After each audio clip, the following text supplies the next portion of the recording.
Sports तक देख रहे हैं आप और मैं हूं आपके साथ सचिन वैद। बात करेंगे आज होने वाले बड़े मुकाबले की आईपीएल में। एक तरफ दिल्ली कैपिटल्स और दूसरी तरफ है Kolkata night Riders. Delhi Capitals की अगर बात करें तो शुरुआत बहुत ज़बरदस्त हुई थी, लगातार 4 मैच जीते थे, लेकिन उसके बाद कह सकते हैं इन एंड आउट रही है टीम। कभी मैच जीत रही है तो कभी हार रही है, लेकिन पिछले मैच में आपने देखा रॉयल चैलेंजर्स बैंगलोर ने उनको घर पर हरा दिया। और दूसरी तरफ अगर हम बात करें कोलकाता नाइट राइडर्स की तो यहां पर और ज़्यादा हालत खराब नजर आती है, क्योंकि टीम है 7वें नंबर पर। टीम को चाहिए यहां पर जीत, क्योंकि कहीं ना कहीं मिडिल ऑर्डर में बल्लेबाज जो है वो रन नहीं बना रहे हैं। ओपनिंग में भी कुछ खास परफॉर्मेंस नहीं निकल रहा, जिसके चलते केकेआर जो है इस आईपीएल टूर्नामेंट में पीछे निकलती जा रही है। जरूरी होगा केकेआर के लिए भी कमबैक करना, लेकिन आसान नहीं होगा, क्योंकि दिल्ली का ग्राउंड है, दिल्ली की होम कंडीशंस है जो दिल्ली को भाती है। ऐसे में सबसे पहले नजर डाल लेते हैं एक बार उन खिलाड़ियों की बात करेंगे जो आज के मैच में जिनसे उम्मीदें रहेंगी। अगर हम बात करें दिल्ली की तरफ से तो अभिषेक पोरल जो कि एक परफेक्ट ओपनर हो सकते हैं आज के मैच में, क्योंकि दिल्ली अगर आप देखें तो दिल्ली कैपिटल्स ने अब तक 5 ओपनर्स जो हैं बदल ली है। तो ओपनिंग में कौन जाएगा ये देखने वाला बड़ा सवाल है, क्योंकि फैफ डु प्लेसी वापस आ चुके हैं। पिछले मैच में थोड़ा स्लो स्टार्ट उन्होंने दिया था, लेकिन आज भी आप एक्सपेक्ट कर सकते हैं कि फैफ के साथ अभिषेक पोरल ओपन करते नजर आएंगे। पोरल 9 इनिंग्स में 253 रन बना चुके हैं। एवरेज देखें तो 31 के आसपास का एवरेज है। स्ट्राइक रेट भी अच्छा है, लेकिन एक बार फिर उनसे एक मजबूत स्टार्ट की आज उम्मीद रहेगी। बात करें आगे के खिलाड़ियों की तो अगर हम बात करें अजिंक्य रहाणे की, तो अजिंक्य रहाणे एक अकेली लड़ाई लड़ते हुए नजर आ रहे हैं कोलकाता नाइट राइडर्स की, क्योंकि वहां पर ओपनिंग स्लॉट में कहीं ना कहीं एक अच्छा स्टार्ट नहीं मिल पा रहा। अजिंक्य रहाणे 9 मैचों में 271 रन, पहले 4-5 मैचों में ही उन्होंने बल्क में रन्स बना दिए थे, 200 के आसपास रन हो गए थे। लेकिन वो चाहेंगे कि यहां पर अपनी टीम का कमबैक कराएं, क्योंकि पिछला मैच आपको याद होगा वो वहां पर केकेआर जो है बारिश के चलते मैच पूरा नहीं हो पाएगा, 1 पॉइंट मिला था। तो ऐसे में उनके लिए जरूरी है कि भाई आज वापसी करें। दिल्ली कैपिटल्स के लिए सबसे स्ट्रॉन्ग चीज ये है कि उनके पास जो है मिचेल स्टार्क है। मिचेल स्टार्क जो 9 मैचों में 11 विकेटें ले चुके हैं, लेकिन पहले 3 मैचों में इन्होंने लगभग 8-9 विकेटें निकाल दी थी, लेकिन इनका परफॉर्मेंस थोड़ा डाउन हुआ है। वो भी एक्सपेक्ट करेंगे कि आज के मैच में जो है होम कंडीशंस का फायदा उठा सकें। इसके अलावा अगर आप देखें तो वही मिडिल ऑर्डर में दिल्ली कैपिटल्स के बाद ट्रिस्टन स्टब्स जैसा एक पावर हिटर मौजूद है, जो पिछले कुछ मैचों में अपना प्रभाव डाल चुका है। उनसे जरूरत होगी, क्योंकि दिल्ली के मैदान ज्यादा बड़ा है नहीं, तो ट्रिस्टन स्टब्स यहां पर बड़े बड़े छक्के लगा सकते हैं। एक चीज और देखने वाली बात यह है कि दिल्ली कैपिटल्स की अगर आप देखें तो इस मैदान पर कौन सी टीम टॉस जीतकर पहले क्या करेगी, तो वो मैं बता दूं, क्योंकि कंडीशंस ऐसी है कि ड्यू यहां पर पड़ सकती है, क्योंकि रात का मैच है। तो ऐसे में जो टीम टॉस जीतेगी वो पहले गेंदबाजी करना पसंद कर सकती है। इसके अलावा अगर हम बात करें केकेआर की तरफ से तो यहां पर ऑप्शंस बहुत सारे हैं। वैभव अरोड़ा का एक ऑप्शन है इनके पास, जिन्होंने 8 मैचों में 11 विकेटें ली हैं, लेकिन कहीं ना कहीं गेंदबाजी में एक बार फिर जो है आंद्रे रसल और सुनील नारायण, इन 2 गेंदबाजों पर बहुत ज्यादा निर्भर करेगी टीम। और वरुण चक्रवर्ती, इनको नहीं भूलना होगा। वरुण चक्रवर्ती ने अब तक अगर आप देखें तो 9 इनिंग्स के अंदर 11 विकेटें निकाली हैं, जिसमें उनका बेस्ट परफॉर्मेंस 22 रन देकर 3 विकेटें हैं। और क्योंकि यहाँ पर स्पिनर्स को मदद मिलती है इस विकेट पर, तो आई थिंक ये एक अच्छा विकल्प हो सकता है कि वो एक अच्छा इंपैक्ट डाले। इसके अलावा बताएं दिल्ली की तरफ से केएल राहुल पर सबसे ज्यादा नजरें रहेंगी आज। केएल राहुल की अगर बात करें तो अच्छी फॉर्म में चल रहे हैं और एक कंसिस्टेंट बल्लेबाज है दिल्ली कैपिटल्स के लिए। 8 इनिंग्स में 364 रन बना चुके हैं, 60 के ऊपर का उनका औसत है और 146 का स्ट्राइक रेट है। तो आई थिंक केएल राहुल इस सीजन में बेहतर परफॉर्मेंस देते हुए नजर आ रहे हैं। अगर पिछले कुछ सीजन से अगर आप कंपेयर करेंगे तो इस सीजन उनका बहुत अच्छा गुजर रहा है। पिछले मैच में भी उन्होंने 40 प्लस रन बनाए थे, लेकिन इस मैच में थोड़ी उम्मीद रहेगी कि और तेजी से खेले, क्योंकि पिछले मैच में काफी स्लो खेले थे। इसके अलावा गेंदबाजी में बहुत ज्यादा निर्भर करेगा कुलदीप यादव के ऊपर भी, क्योंकि कुलदीप यादव एक ऐसे गेंदबाज है 9 इनिंग्स में 12 विकेट ले चुके हैं। और अजिंक्य रहाणे जो केकेआर के कैप्टन है, उनको स्पिन खेलने में दिक्कत हो रही है। तो ऐसे में कुलदीप यादव एक अच्छा कंपटीशन हो सकते हैं उनके सामने, जो एक अच्छी गेंदबाजी करके अपनी टीम को वापस अच्छे प्लेटफॉर्म पर ला सकते हैं।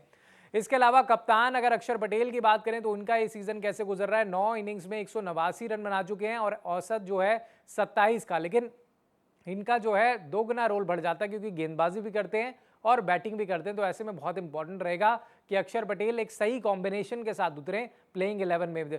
तो वो देखना बड़ा इंटरेस्टिंग होगा कि आज ओपन कौन करता है, कि क्या हम एक बार फिर अभिषेक पोरोल को देखेंगे फैफ डु प्लेसी के साथ, या फिर हम करुण नायर को देख सकते हैं। लेकिन मेजॉरिटी ऐसा ही लगता है कि लेफ्ट राइट कॉम्बिनेशन ही उतरेगा। इसके अलावा आंद्रे रसल जो आपको दिख रहे हैं स्क्रीन पर, इन पर काफी कुछ निर्भर करेगी केकेआर, क्योंकि अपने नाम के मुताबिक परफॉर्मेंस अब तक इनका आया नहीं है। सिर्फ 9 इनिंग्स में 55 रन है और लगातार स्ट्रगल कर रहे हैं। और ऐसे में आंद्रे रसल हम सब जानते हैं कि कितने बड़े हिटर हैं। अगर वो आज के मैच में चलते हैं तो बहुत ज्यादा बेनिफिट जो है वो टीम को दिला सकते हैं, क्योंकि केकेआर पॉइंट्स टेबल पर अगर हम नजर डालें तो बहुत नीचे इस समय बनी हुई है। अगर आप पॉइंट्स टेबल इस समय देखिए तो दिल्ली कैपिटल्स चौथे नंबर पर है। यहां पर उन्होंने 9 में से 6 मुकाबले जीत लिए, हालांकि पिछला मैच वो हार चुके हैं। गुजरात वाला मैच भी वो 200 रन बनाने के बाद हार चुके थे।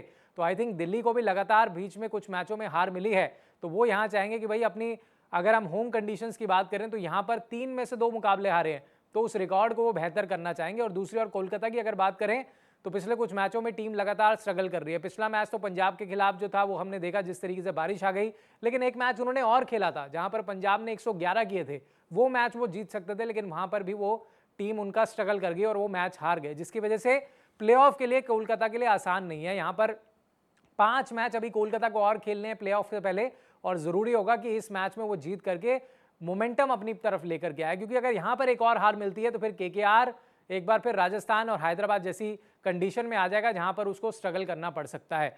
लेकिन अगर हम बात करें जैसे खिलाड़ियों की, तो रिंकू सिंह भी एक नाम है जिस पर नजरें आज रहने वाली है, क्योंकि रिंकू सिंह की अगर बात करें तो वो भी वही उम्मीद के मुताबिक परफॉर्मेंस नहीं दे पाए हैं। लेट्स होप कि वो अच्छा परफॉर्मेंस दें।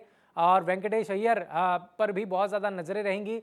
23.75 करोड़ में भाई इनको खरीदा हुआ है, लेकिन 9 इनिंग्स में सिर्फ 135 रन है, तो ये कहीं ना कहीं जस्टिफाई नहीं है। इनसे बहुत उम्मीद रहेगी कि ये जिस भी नंबर पर खेलने आते हैं बड़े शॉट्स लगाएं, बड़े हिट्स लगाएं, ताकि केकेआर जो है वो इस सीजन में वापस आ सके। इसके अलावा आपको बता दें कि हर्षित राणा पर नजरें रहेंगी। हर्षित राणा पिछले मैच में थोड़ी सी इंजरी हुई थी, लेकिन उन्होंने पोस्ट मैच में बोला था कि वो फिट महसूस कर रहे हैं, तो मे भी शायद हर्षित राणा एक बार फिर आपको एक्शन में नजर आएंगे।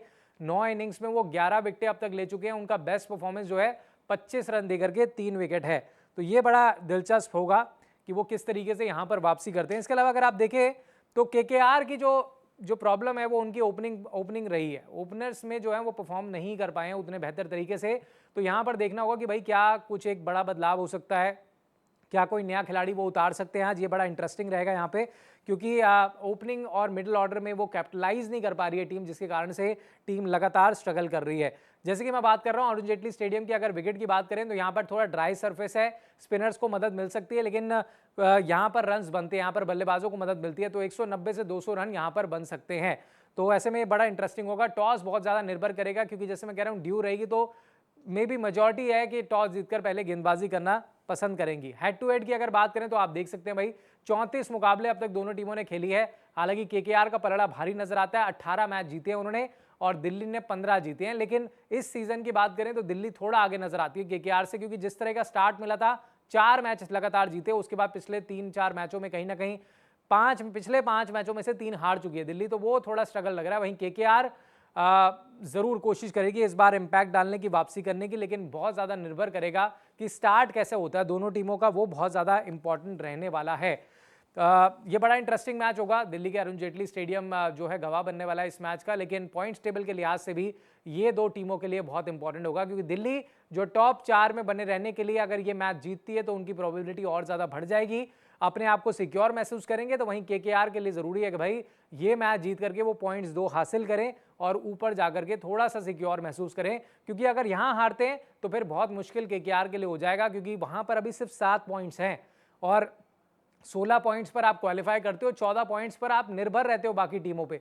तो आई थिंक केकेआर ये गलती नहीं करना चाहेगा, वो बेहतर करना चाहेगा। लेकिन लुक आउट फॉर आज आप किन खिलाड़ियों को खरीद रहे हैं एक्सचेंज पर, वो जरूर बताइएगा, क्योंकि मैं जाने वाला हूं यहां पर एक बार फिर से स्टार्क के साथ, क्योंकि मुझे उम्मीद है कि स्टार्क ने जो शुरुआत में इंपैक्ट डाला था वो एक बार फिर इंपैक्ट डाल सकते हैं। इसके अलावा बहुत ज़्यादा उम्मीदें जो हैं वो रहेगी फैफ डुप्लेसी के साथ भी, हालांकि एक ही मैच खेला है, तो फैफ डुप्लेसी को मैं अपनी टीम में रखना चाहूँगा। मुझे इंपैक्ट लग रहा है कि वो आज छोटा मैदान है, बड़े हिट्स लगा सकते हैं। वहीं दूसरी ओर अगर केकेआर की बात करें तो भाई बहुत ज़्यादा उम्मीदें जो है मुझे अजिंक्य रहाणे से है। एज अ प्रॉपर बैट्समैन वो खेल रहे हैं, तो उनसे ज़रूर स्टार्ट की उम्मीदें रहेगी। इसके अलावा आई एम होपिंग कि आज जो है भाई सुनील नारायण परफॉर्म कर जाएं, बॉलिंग में भी बैटिंग में भी, तो आप भी अपने खिलाड़ी जो हैं वो चूज़ कर सकते हैं। इसके अलावा हेल्दी स्नैकिंग के लिए जो है अमेरिकन पिस्ताशियोज आप मंगवा सकते हैं, आपके प्रोटीन इंटेक को पूरा करेगा।